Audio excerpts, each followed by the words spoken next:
எனதருமை உலகத் தமிழர்கள் உங்கள் அனைவரையும் சந்திப்பதில் இந்த நிகழ்ச்சியின் வாயிலாக பெருமகிழ்ச்சி அடைகிறோம்.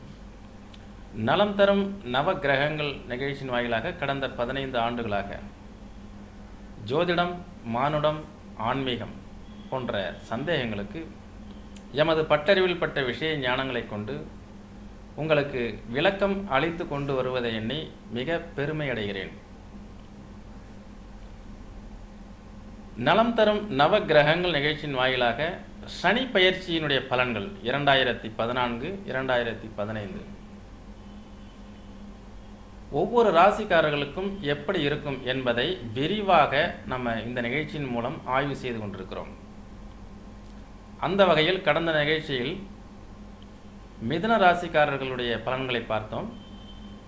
இந்த நிகழ்ச்சியின் வாயிலாக கடக ராசிக்காரர்களுடைய பலன்களை பார்ப்போம். முதலில் கடக ராசிக்காரர்களுடைய இயல்புகள் எவ்வாறு இருக்கும்? ஏன்னா ஒரு கிரகத்தினுடைய தாக்கங்களை எதிர்கொள்ளக்கூடிய ராசிகள் ஒவ்வொன்றும் ஒவ்வொரு விதமாகத்தான் எதிர்கொண்டு அதை பிரதிபலிக்கிறது. மேச ராசியிலிருந்து மீன ராசி வரை 12 ராசிக்காரர்கள் எந்த விதமான திசைகளையும், கெட்ட திசையோ நல்ல திசையும், அதே மாதிரி கோச்சார ரீதியாக சனி பயிற்சியினுடைய 7.5 சனி, கண்டக சனி, அதே மாதிரி குரு பயிற்சியினுடைய அஷ்டம குரு, ஜென்ம குரு, இப்படி எல்லாவற்றையும் எல்லா ராசிக்காரர்களும் ஒரே மாதிரியாக எதிர்கொள்வதில்லை. அப்படி ஒரே மாதிரியாக எதிர்கொள்வதாக இருக்குமே ஆனால் இன்னைக்கு நிறைய பேர் நாம் அதனுடைய துன்பங்களில் நம்ம காணாமல் இருப்போம். அப்போது இந்த கோஷார ரீதியாக வரக்கூடிய, ஏன்னா இது ஒரு மனிதனுடைய மனதை பாதிக்கக்கூடிய விஷயம். ஒரு ஜோதிடர் என்பவர் ஜோதி என்ற ஒரு சுடர் கொண்டு ஜாதகருடைய இடர்களை போக்கக்கூடியவர். ஜோதி என்ற ஒரு சுடர் என்பது அறிவு. அந்த அறிவு சூரியன் மூலமாக கிடைக்கக்கூடியது. அதனால தான் ஜோதி. அந்த சூரியனுடைய அனுகிரகத்தினாலே இருக்கக்கூடிய 9 நவக்கோள்களில் தலையாய தலைமை கிரகம் சூரியன். அந்த சூரியன் அப்படிங்கிறது தான் ஆத்மகாரகன் என்று சொல்லப்படுகிறது. அந்த சூரியனுடைய ஒளி கொண்ட அந்த ஜோதிடர்கள் நமக்கு நடக்கக்கூடிய துன்பங்களிலிருந்து நம்மை நல்ல விதமாக வழிநடத்தி செல்வதற்கு உறுதுணையாக இருக்க வேண்டும். அப்பொழுது உங்களுக்கு 7 நாட்டு சனி வந்துவிட்டது, உங்களை பாதிச்சிடும், உங்களை நடுவீதிக்கு கொண்டு வந்து விடும் என்றெல்லாம் சொல்லும் பொழுது இந்த நிகழ்ச்சியை பார்த்து கொண்டிருக்கக்கூடிய உலகெங்கிலும் இருக்கக்கூடிய எனதருமை தமிழ் மக்கள் தனக்கு இந்த மாதிரியான ஒரு கோலம் ஏற்பட்டு விடுமோ என்ற ஐயப்பாட்டிலே ஒரு குடும்ப தலைவனுக்கு 7.5 சனி என்றால் அடுத்த நிமிடம் தன்னுடைய மனைவிக்கு அஷ்டம சனி என்றும், தன்னுடைய குழந்தைகளுக்கு அர்த்தாஷ்டம சனி தவிர அஷ்டமத்து சனி என்றெல்லாம் இருக்கும் பொழுது நாம் ஒரு ஜோதிடரிடம் நம்முடைய ஜாதகத்தை எடுத்துக்கொண்டு செல்வோமேயானால் அந்த ஜோதிடர் அதை பார்த்துவிட்டு உங்கள் குடும்பம் எல்லாருக்குமே கஷ்டமாக இருக்கிறது என்று சொல்லும் பொழுது இன்னும் அதிகமாக நம் மனத்தாக்கங்கள் ஏற்பட்டு அதே மாதிரி தன்னுடைய ஒரு தைரியத்தை இழந்து ஒரு அதைரியமான ஒரு சூழலுக்கு அதை ஆமோதித்து இந்த பிரபஞ்சத்திலே நாம் விதிக்கக்கூடிய விதைகள் என்னவாக இருக்குன்னா, நாங்கள் எங்கள் குடும்பமே நேரம் சரியில்லை அப்படிங்கும் பொழுது தான் நான் உங்களுக்கு என்ன சொல்ல விரும்புகிறேன் என்றால், இந்த கோஷார ரீதியாக வரக்கூடிய பலன்களை முழுமையாக எடுத்துக்கொள்ள வேண்டாம். ஒரு 30% மட்டும் அதை எடுத்துக்கொள்ளுங்கள். மீதி 70%-இலே 50% உங்களுக்கு நடக்கக்கூடிய சாதக பாதகமான திசா புக்திகளும் 10% உங்களுடைய ராசி, உங்களுடைய லக்னமும். அப்படி பார்த்தீங்கன்னா இந்த நிகழ்ச்சி உங்களுக்கு பயனுள்ளதாக இருக்கும். சரி, இப்பொழுது கடந்த வாரம் நம்ம மிதுன ராசியினுடைய தன்மைகள் எல்லாம் ஆய்வு செய்தோம். இந்த வாரம் பார்த்தீங்கன்னா கடக ராசியினுடைய தன்மைகளை பார்ப்போம். கடக ராசி என்பது மிகவும் வேகமான சரராசி. அதில் இருக்கக்கூடிய புனர்பூச நட்சத்திரம், பூச நட்சத்திரம், ஆயில நட்சத்திரம். இந்த நட்சத்திரத்தில் பிறந்தவர்களுடைய குணங்கள் நான் நிறைய தொலைக்காட்சியில் பேசியிருக்கேன். அது நிறைய நேயர்கள் பார்த்துருக்காங்க, பாராட்டி இருக்கிறாங்க, சந்தோஷம். ஒரு உணர்ச்சிமயமான, ஒரு முன்கோபம் உடைய, ஒரு சட்டென்று முடிவு செய்யக்கூடிய ராசி அது கடகம். அதே மாதிரி அளவுக்கு அதிகமான அன்பு செலுத்தி வீணா போகக்கூடிய ராசி கடகம். அந்த அன்பை வந்து அளவுகோல் கொண்டு அவங்க செலுத்த வேண்டும் என்பதற்காகத்தான் நாங்கள் என்ன சொல்கிறோம்னா, இதுக்கு அவங்களுடைய பழமொழியே நண்டுக்கு இடம் குடையல் அப்படிங்கிறது பழமொழி. நண்டுக்கு இடம் குடையல் அப்படின்னா, நண்டு என்பதும் நிலத்திலும் நீரிலும் வாழக்கூடியது. அது மாதிரி இவங்க எங்கேயுமே ஸ்ப்ரெட் ஆகிடுவாங்க. ஒரு முறை பழகினாலும் மிக நீண்ட நாட்கள் பழகியது போன்ற ஒரு உணர்வை ஒரு கடகராசிக்கார பெண்மணியோ அல்லது ஒரு ஆண்களோ ஏற்படுத்தி விடுவார்கள். அதனால் இந்த பொதுமக்களுக்கு பார்த்தீங்கன்னா, நான் ஒரு நல்ல ராசிக்காரர், நல்ல ஃப்ரெண்ட்ஷிப்பாக கிடைச்சிட்டாங்களே முடியும் அப்படிங்கக்கூடிய ஒரு சந்தோஷம் அவங்களுக்கு இருக்கும். அதனால் அதுக்கு நான் என்ன சொல்ல வரோம் அப்படின்னா, இந்த சனி பயிற்சிக்கும் இந்த ராசிக்கும் உண்டான தொடர்பு என்ன அப்படின்னா, இவர்கள் எளிதில் உணர்ச்சி வசப்படக்கூடியவர்கள். யாராவது ஒரு பொருள் கேட்குறாங்க அப்படின்னா உடனே எடுத்து இருந்தாங்கன்னு கொடுத்துருவாங்க. அதை சிந்திக்க மாட்டாங்க. இப்போ பார்த்தீங்கன்னா, கரெக்டாக அர்த்தாசிரம சனியாக இருந்த அந்த சனீஸ்வரன் கரெக்டாக அந்த ராசிக்கு 5ஆம் பாவகத்தில் வருகிறார். 5ஆம் இடத்துல வரும்பொழுது என்னென்னலாம் செய்வார்?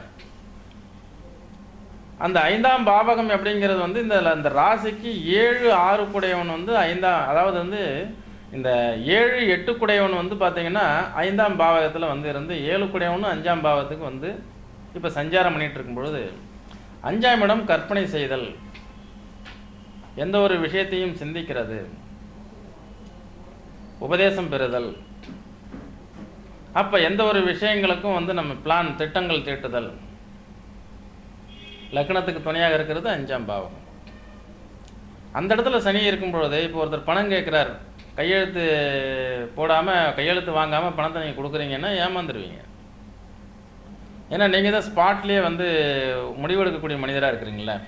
கடகராசி வந்து வேகமும் அன்புக்கு பணியறதும் அன்புக்கு கட்டுப்படக்கூடியவராக தானே இருக்கிறாங்க. அப்போ 5ஆம் இடத்து சனி என்ன செய்யும்? உங்களுடைய மன உளைச்சலை ஏற்படுத்தும். குழந்தைகள் மீது உள்ள கவனங்களை எல்லாம் நீங்கள் அதிகரிக்கணும்.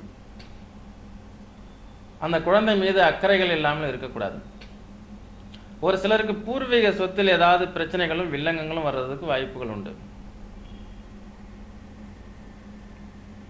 5ஆம் பாவகம் என்பது நம்முடைய குலதெய்வம் என்று சொல்வார்கள். குலதெய்வத்தினுடைய வழிபாடு. நீங்கள் இறை வழிபாடு எப்போ வேணாலும் எங்கே வேணாலும் இறை வழிபாடு செய்யுங்க. அது ஒரு நல்ல அற்புதமான பரிகாரம், நாங்கள் இல்லை என்று மறுக்கவில்லை.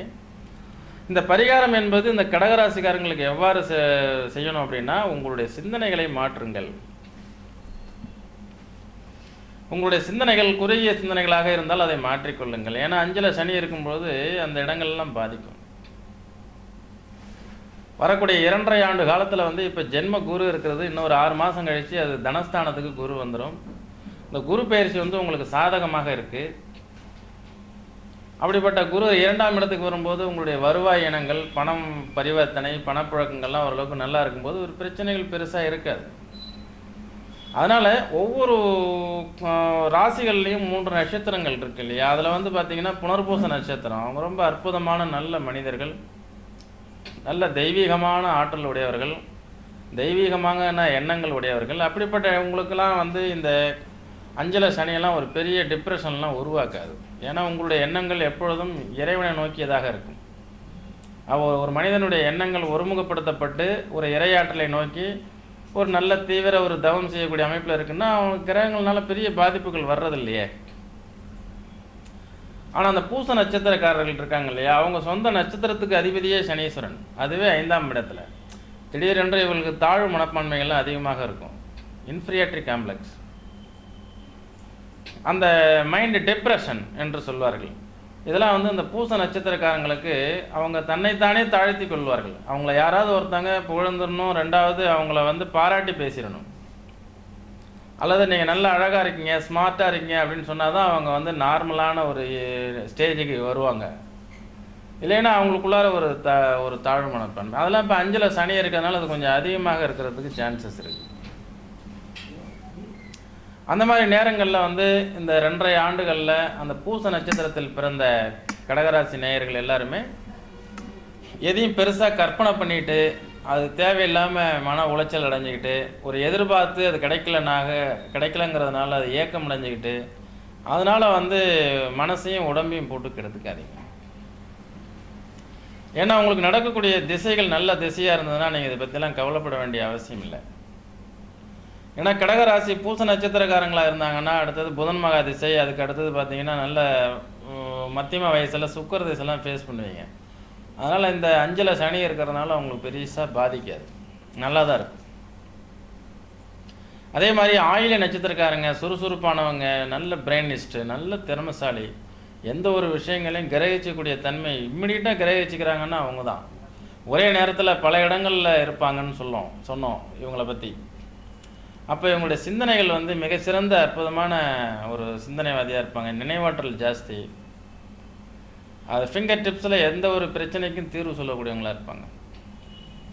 இதெல்லாம் யார் அப்படின்னாக்கா வந்து ஆயில நட்சத்திரக்காரங்க. அப்படி உள்ளவங்களுக்கு இந்த சனி 5ஆம் இடத்தில் இருக்கும்பொழுது பாதிக்குமானா கண்டிப்பாக பாதிக்க செய்யாது.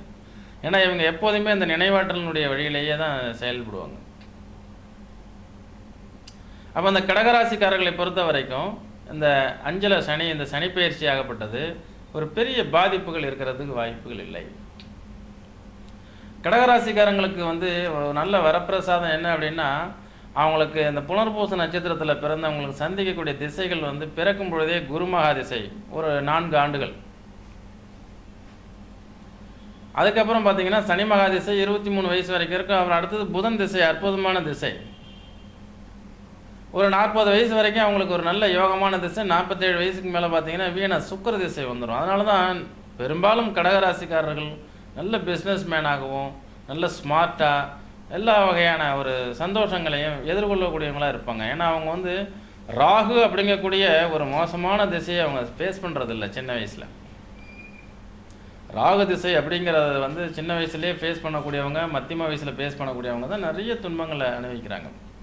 என்னுடைய இந்த 16 ஆண்டுகால இந்த ஜோதிட அனுபவத்தில் 23 வருஷம் என்னுடைய ஆராய்ச்சி, 15 வருஷம் முடிஞ்சு 16வது வருஷமாக அந்த ஜோதிஷ்யம் பார்த்ததில் எந்தெந்த திசைக்கு எல்லாம் உங்களுக்கு நன்மை செய்யுது, ஒரு மனிதனுக்கு வந்து நன்மை செய்யுது, எந்தெந்த திசைகள் கெடுதல் செய்யறதுங்கிறத என்னுடைய அனுபவத்தில் உள்ளதெல்லாம் நம்ம வரக்கூடிய நிகழ்ச்சிகள்லாம் நம்ம பார்க்கலாம்.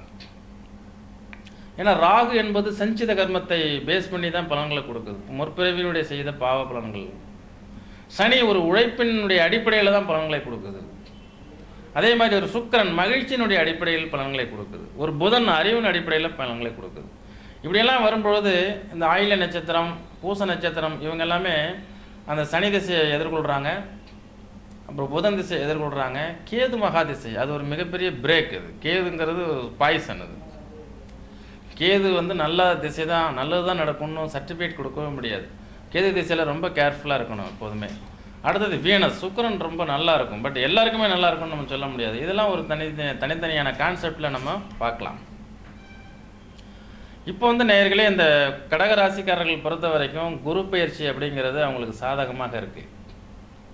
இன்னும் அபரிமிதமான ஒரு செல்வாக்குகள், முன்னேற்றங்கள், மேன்மை, இது எல்லாமே அந்த சொத்து பத்திரங்கள் வாங்கிறது, ஆபரணங்கள் சேர்க்கை, ஏதாவது பணம் வந்து ஸ்பெகுலேஷன்ஸ், சேமிப்பு, முதிர்வு பெற்ற சேமிப்பு, அந்த பணம் வர்றது, இது எல்லாமே இவங்களுக்கு வந்து 6 மாதம் கழிச்சு ரொம்ப அற்புதமாக நல்லாயிருக்கு. இந்த மிதுன ராசி மாதிரி இல்லாமல் அந்த கடக ராசிக்காரங்க பொறுத்த வரைக்கும் அந்த அர்த்தாசிரம சனியிலேருந்து கொஞ்சம் ரிலீஃப் ஆனாங்க. கடந்த 2.5 ஆண்டு காலம் உங்களுக்கு அர்த்தாசிரம சனி எவ்வாறெல்லாம் இருந்திருக்கும் அப்படிங்கிறத ஒரு சின்னதாக ஆராய்ச்சி பண்ணலாம். அப்போ தானே நான் சொன்ன பலன்கள் கரெக்டாக வரக்கூடிய எதிர்காலத்தில் சொல்லக்கூடிய பலன்களும் பலிக்குமா என்பதை ஆய்வு செய்வதற்கு ஒரு முன்னோட்டமாக இருக்கும். அதே மாதிரி 4ஆம் பாவகத்தில் உங்களுக்கு அர்த்தாசிரம சனி என்று சொன்னார்களே, உங்களுக்கு 4ஆம் பாவகத்தில் சனியுடன் ராகுவும் சேர்ந்து இருந்தது கடந்த 2.5 ஆண்டுகள். அதனால் உங்களுக்கு உடல் ரீதியான பாதிப்புகள் ஏற்பட்டிருக்கும். அதே மாதிரி உங்களுடைய சுகஸ்தானம் கெட்டு போனதுனால உடல் ரீதியான பாதிப்புகள், வீடு கட்டுமான பணிகள் பாதியில் நிற்கிறது, அதே மாதிரி வாகனங்களுக்குனால அதிகமான செலவினங்கள் ஏற்படுறது, மாத்ரு பீடை, தாயாருக்கு ஏதாவது நோய் நொடிகள், ஆஸ்பத்திரி செலவினங்கள் ஏற்பட்டது. 4ஆம் இடம்ங்கிறது சுகத்தை அனுபவிப்பதில் பல்வேறு விதமான தடைகளும், பெருமுயற்சிக்கு பிறகு சுகங்களை அனுபவிக்கக்கூடிய சூழ்நிலைகளும் ஏற்பட்டிருக்கும். பெரிய முயற்சியினுடைய அடிப்படையில் தான் நீங்கள் வீடெல்லாம் ஏதாவது கட்டியிருப்பீங்க. ஏதாவது இடங்கள், நிலங்கள் இது மாதிரிலாம் வாங்கக்கூடிய அமைப்புகள்லாம் இருந்தது அப்படின்னா அதில் ரொம்ப கஷ்டப்பட்டும் சிரமப்பட்டும் தான் கடந்த 2.5 ஆண்டுகள் நீங்கள் வாங்கியிருப்பீங்க. கடந்த 2.5 ஆண்டுகள் உங்களுக்கு அர்த்தாசிரம சனி என்பதை பொதுவாக சொல்லாமல், அர்த்தாசிரம சனியில் வந்து ராகுவுடன் சேர்ந்த சனி சுக்கிரனுடைய வீட்டில் இருந்து கடகராசிக்காரங்களுக்கு எப்படி இருக்கும் அப்படின்னா, மகிழ்ச்சி அந்த இடத்துல தாண்டவம் ஆடாது. மகிழ்ச்சிக்கு ஆப்போசைட்டாக இருக்கக்கூடிய துக்கம், அதைத்தான் நீங்கள் எதிர்கொண்டிருப்பீங்க அப்படிங்கிறது என்னுடைய அனுபவபூர்வமான கருத்து. சரி, கடந்த 2.5 ஆண்டு காலம் மாதிரி இல்லாமல் இப்போதைக்கு பார்த்தீங்கன்னா உங்களுக்கு வந்து ரொம்ப அபரிமிதமான அற்புதமான ஒரு 5ஆம் பாவகத்தில் 4ஆம் இடம்ங்கிறது ஒரு துக்கத்துக்கு ஒரு கஷ்டத்துக்கு உண்டானது. அஷ்டமத்தில் பாதி அர்த்தாஷ்டமம். அர்த்தாஷ்டம சனி என்றால் என்ன அப்படின்னு பார்த்தீங்கன்னா, அஷ்டம சனியில் பாதி பலன்களை தர்றது அர்த்தாஷ்டமம். அந்த அர்த்தாஷ்டம சனியிலிருந்து 5ஆம் பாவகத்துக்கு சனி பயிற்சி ஆகி போகும்பொழுது அந்த கஷ்டங்கள் அன்னைக்கு 2.5 ஆண்டு காலம் நீங்கள் பட்ட கஷ்டங்கள் இப்போ உங்களுக்கு இருக்காது. அதுபோக உங்களுடைய அறிவும் புத்தி சாதுரியமும் புத்திசாலித்தனமும் பிரத்யோகமான அறிவும் பெற்ற கடக ராசிக்காரர்களுக்கு 5ஆம் பாவகத்தில் பஞ்சமஸ்தானம் என்று சொல்லக்கூடிய அந்த 5ஆம் பாவகத்தில் சனீஸ்வரன் சஞ்சாரம் செய்வது உங்களுடைய அறிவினுடைய தன்மைகளை குலைக்கலாம். அது ஒன்று தான் பரிகாரம். நீங்கள் வந்து அந்த இடத்துல அறிவுபூர்வமாக செயல்படணும், சிந்தித்து செயலாற்றணும். எந்த ஒரு செயல்களையும் சிறப்பாக செயல்பட்டீங்கன்னா வெற்றி நிச்சயம். இப்படியெல்லாம் உங்களுக்கு நிறைய பரிகாரங்களை நீங்கள் ஜாதகம் பார்க்க வரும்போது என்ன காரணம்னா, அந்த இப்போ ஒரு ஜாதகரை வந்து கடகராசிக்காரர் ஒரு விஷயத்தை திட்டம் போடுறாருன்னு வைங்க, ஒரு பெரிய ப்ராஜெக்ட் பண்ணலான் இருக்கேன் அப்படிங்கும்போது அந்த 5ல் சனிங்கிறது எந்த வகையில் பாதிக்குங்கிறதையும் அந்த பாதிப்பை உடைக்கக்கூடிய அளவுக்கு அவருடைய ஜனனகால ஜாதகத்தில் கிரக அடைவுகள் இருந்து அதுக்கு அடுத்தது நடப்பு திசா புத்திகள் அவருக்கு சாதகமாக இருந்ததுனாக்கா அந்த 5ல் உள்ள சனியை பற்றி கவலைப்படாதீங்க. இதை பஞ்சம சனின்னு ஒரு இதை கூற்றுகளில் சொல்லி அதையும் பயமுறுத்துவாங்க. ஏன்னா கிரகங்கள்னால் நம்ம வந்து பயமுறுத்தப்பட்டிருக்கோமே ஒழிய கிரகங்கள்னால நம்ம வந்து சந்தோஷிக்கப்பட்டிருக்கோமா இல்லையானா கடந்த காலத்தில் நூல்களும் பல்வேறு விதமான ஜோதிடர்களும் நம்மளை பயமுறுத்தி கொண்டு தான் இருந்திருக்கிறார்கள். அப்போ பல்கலைக்கழகம் சென்று ஆய்வு செய்ததனுடைய விளைவு என்ன அப்படின்னா, கோள்களின் கோலாட்டம். ஒரு மனிதனுக்கு நடந்தேறும் விஷயங்கள் நடந்து கொண்டு தான் இருக்கும், அதை மாற்ற இயலாது. ஒரு மனிதன் வேண்டுமானால் தன்னை மாற்றி கொள்ளலாம் அப்படிங்கிறது தான் என்னுடைய கான்செப்ட். கோள்களை யாராலும் அசைக்க முடியாது. அந்த கோள்களினுடைய அந்த தன்மைகளிலிருந்து ஒரு மனிதன் தன்னை பாதுகாத்து கொள்ளலாம். அப்போது அதுதான் உங்களுக்கு விளக்கமாக நான் சொன்னேன். இந்த கிரகங்கள் எவ்வாறு ஒரு மனிதன்கிட்ட செயல்படுது. ஒரு கோள் வந்து இவருக்கு ஆகாத நிலையில் இருக்குது அப்படின்னா அப்போ அவருடைய மனம் முதல்ல வந்து பாதிக்கப்பட்டு சிந்தனை அடுத்தது 2வதாக சிதறடிக்கப்பட்டு அதன் வழியில் வந்து புத்தி அப்படிங்கிறது பேதலிக்கப்பட்டு அதனுடைய வழியாக செயல்கள் தடுமாற்றம் ஏற்பட்டு அதன் பிறகு வந்துனாக்க பார்த்தீங்கன்னா இது 4னுடைய மொத்த பலன் அப்படிங்கிறது விளைவு. அந்த விளைவு அப்படிங்கிறது நமக்கு பாதகமாக அமைகிறது. அப்போது ஒரு கோள் வந்து நமக்கு இதெல்லாம் எந்த நேர்கோட்டில் வரணும், நமக்கு பிறக்கும் பொழுது எதையும் எதிர்கொள்ளக்கூடிய இம்யூனிட்டின்னு சொல்கிறாங்க இல்லையா, அந்த எதிர்ப்பு சக்தி, அந்த இம்யூனிட்டி வந்து உங்களுக்கு இருக்குதான்னா அதான் ராசி. உயிர் அப்படிங்கிறது எந்த அளவுக்கு ஸ்ட்ராங்காக இருக்குங்கிறது லக்னம். இது ரெண்டும் முதல்ல நல்லா இருக்கணும். லக்னம் சரியில்லாமல் ஒரு திசை நடந்ததுன்னா வேஸ்ட்டு. அப்போ லக்னம் நன்றாக இருந்து அதே மாதிரி அந்த செயல் ராசியும் நன்றாக இருக்கும்பொழுது ஒரு 20 மார்க்.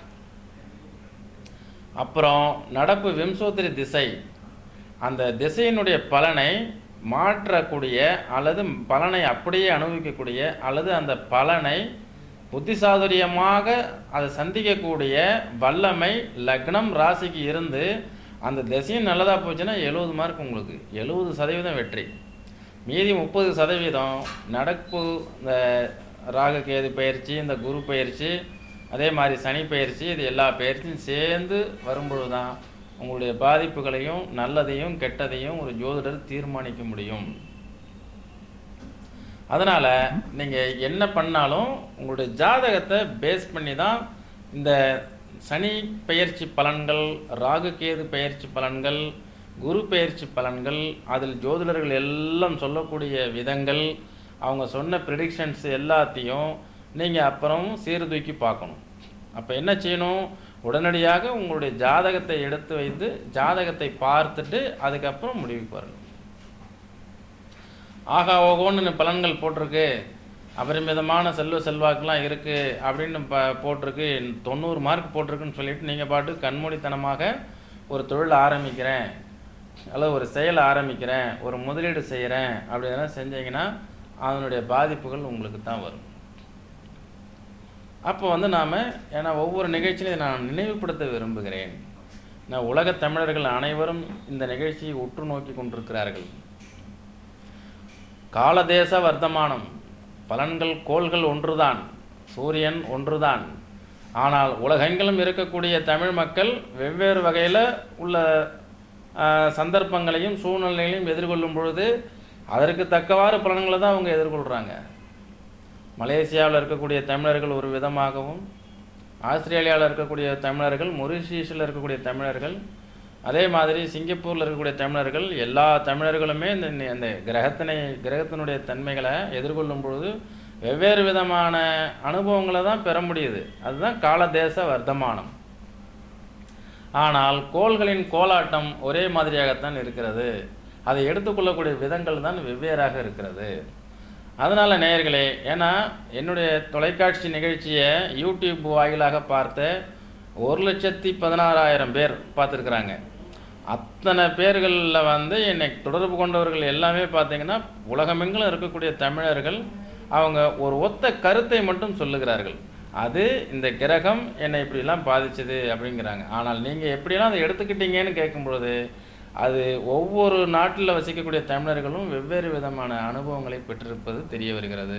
அதனால் இந்த சனிப்பெயர்ச்சி பலன்கள் ஒன்று போலவே எல்லாருக்கும் இருக்கும் அப்படின்னா அப்போ 50 கோடி பேர் இருப்பாங்க, 50 கோடி பேருக்கு மேலே இருப்பாங்க கடகராசிக்காரங்க, எல்லாருக்கும் ஒன்று போலவே இருக்காது. அப்போ நான் என்ன சொல்ல வரேன், நீங்கள் உங்களை மாற்றிக்கொள்ளுங்கள். ஒரு சிந்தனை சரியானதா தவறானதா என்பதை சீர்தூக்கி பார்த்து சிந்தியுங்கள். அல்லது உங்களால் சிந்திக்க முடியவில்லையா, இந்த ஜோதிடம் உண்மையா பொய்யா என்றெல்லாம் தர்க்கம் செய்து கொண்டு இல்லாமல் உங்களுடைய ஜாதகத்தை எடுத்து தெளிவாக உங்களுக்கு அருகாமையில் இருக்கக்கூடிய அல்லது உங்களுக்கு பிடித்த அல்லது என்னிடம் ஜாதகம் பார்க்க விரும்பினீர்களே ஆனால் கண்டிப்பாக என்னுடைய அலுவலகத்தில் நீங்கள் தாராளமாக பார்க்கலாம். அப்போ நான் உங்களுக்கு தெளிவான விஷயங்களையும் தெளிவான விளக்கங்களையும் சீர்தூக்கி பார்த்து எதை செய்யலாம் எதை செய்யக்கூடாது என்பதை சொல்லிவிடுவோம். எனவே நேயர்களே, இந்த நிகழ்ச்சியின் வாயிலாக எனது அனுபவ அடிப்படையிலே கோட்சார ரீதியான பலன்களை எந்த அளவுக்கு உங்களுக்கு தெளிவாக சொல்ல முடியுமோ அந்த அளவுக்கு சொல்லி வந்து கொண்டிருக்கிறேன். அரை மணி நேர நிகழ்ச்சியில் முழுமையாக என்னால் உங்களுடைய பலன்களை சொல்ல இயலாது. நாம் நேரில் சந்திக்கும் பொழுது நிறைய விஷயங்களை ஆய்வு செய்வோம். தோல்வியினால் துவண்டு விடாதீர்கள். வெற்றி என்பது எல்லாருக்கும் நிச்சயம். அதை வெற்றி நிச்சயம் என்று நாம் சொல்கிறோம். அந்த வெற்றிக்கு உண்டான பாடுபடக்கூடிய விதங்கள் தான் ஒவ்வொரு ராசிக்காரர்களுக்கும் மாறுபட்டு கொண்டிருக்கிறது. அதில் கடகராசிக்காரர்கள் வெற்றிக்கு பாடுபடுவது என்பது உண்மையாக உழைக்கக்கூடியவர்களாக இருப்பார்கள். அவங்கள்ட்ட பொய் இருக்காது. அவங்களுடைய மைனஸ் எது அப்படின்னாக்கா சென்சிட்டிவாக, அதாவது திடீரென்று முன்கோபம், ஷார்ட் டெம்பர், ஏதாவது கையில் இருந்துன்னா தூக்கி வீசிடுவாங்க. அப்படி எடுத்தறிஞ்சு பேசணும்னா டப்புன்னு உடனே பேசிடுவாங்க. அதுக்கப்புறம் வெரி சாரி அப்படிம்பாங்க. அந்த மாதிரி குணங்கள் இருக்கக்கூடியவங்களாக இருக்கிறாங்க கடகராசி. இது ஒரு பெரிய கடல். இந்த ஜோதிடம் என்பது கடல். இதில் மூழ்கி முத்து எடுத்து நான் ஒரு ஆள் தான் பெரிய ஆளுன்னு யாருமே சொல்லிக்க முடியாதனால அவங்களுடைய வரிசையில் அந்த ரிலே அந்த இது ஆகுது இல்லையா, அந்த சீக்வன்ஸ் யார் யாருக்கு எந்தெந்த ஜோசியர் மேட்சிங் ஆகிறாங்களோ அவங்களுக்கு அந்த ஜோசியர் சொல்கிறதெல்லாம் வேத வாக்காக இருக்கும். அப்போ இந்த உலக மக்கள் அனைவரும் இருப்பாங்கன்னா, இப்போ 1,16,000 பேர் இந்த நிகழ்ச்சியை பார்க்குறாங்கன்னா எனக்குன்னு அத்தனை பேருமே என்னுடைய கிளைண்ட் ஆகலை இல்லையா. அதனால் என்னுடைய ராசிக்கும் எனக்கும் மேட்ச் ஆகக்கூடிய என்னுடைய சீக்வன்ஸ், நான் எந்த நோக்கத்தில் போயிட்டுருக்கேன் அப்படிங்கிறது அந்த வரிசையில் யார் இருக்காங்களோ அவங்க எல்லாருக்கும் நான் சொல்லக்கூடிய ஜோதிடம் என்னுடைய வாக்கு பலிதமாகும். அது வேத வாக்காக இருக்கும்.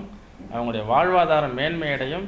அவங்க வாழ்க்கைக்கு நான் நல்ல அற்புதமான வழிகாட்டியாக என்றும் இருந்து கொண்டிருப்பேன்.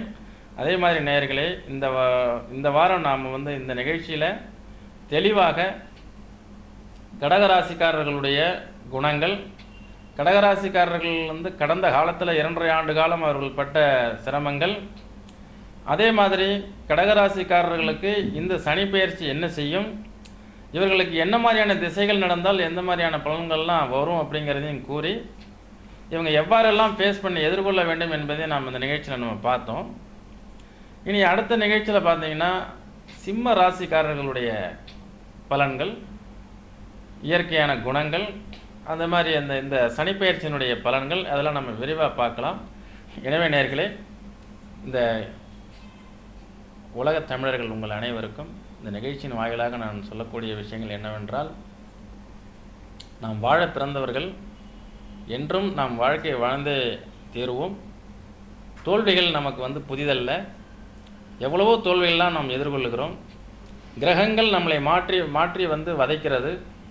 அதே மாதிரி கிரகங்கள் நமக்கு மாற்றி நமக்கு நன்மையை செய்கிறது. கிரகங்கள் என்பது நம்மளுடைய செயல்கள் தான்.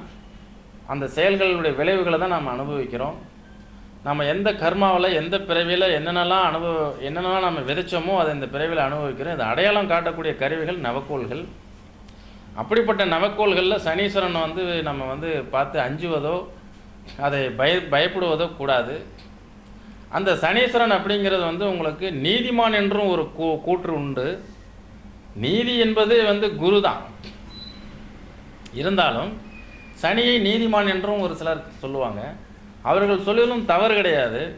இந்த சனி தான் நமக்கு நடக்கக்கூடிய எல்லா அஷ்டமச்சனி, அர்த்தாஷ்டமச்சனி, கண்டகச்சனி, கர்மச்சனி, ஏழரை சனின்னு வரும்பொழுதெல்லாம் இந்த உலகத்தில் நம்மளை ரெஃப்ரெஷ் பண்ணிக்கிறோம். நம்ம இப்போ உள்ள மனிதர்களோட பழகிட்டு இருக்கும்போது உறவினர்கள், நண்பர்கள், வாடிக்கையாளர்கள், மனிதர்கள் எல்லாருக்கிட்டையும் நாம் நம்மளை ரெஃப்ரெஷ் பண்ணுறதுக்கு இந்த சனி நமக்கு நன்மை செய்வதாக இருக்குது என்று எண்ணிக்கொண்டால், இந்த பிரபஞ்சத்தில் நாம் விதைக்கக்கூடிய விதைகள் எனக்கு நேரம் கெட்டு போச்சுங்கிற எண்ணங்களே சொல்லிகிட்டே இருந்தீங்கன்னா அதையே பிரதிபலிக்கும்.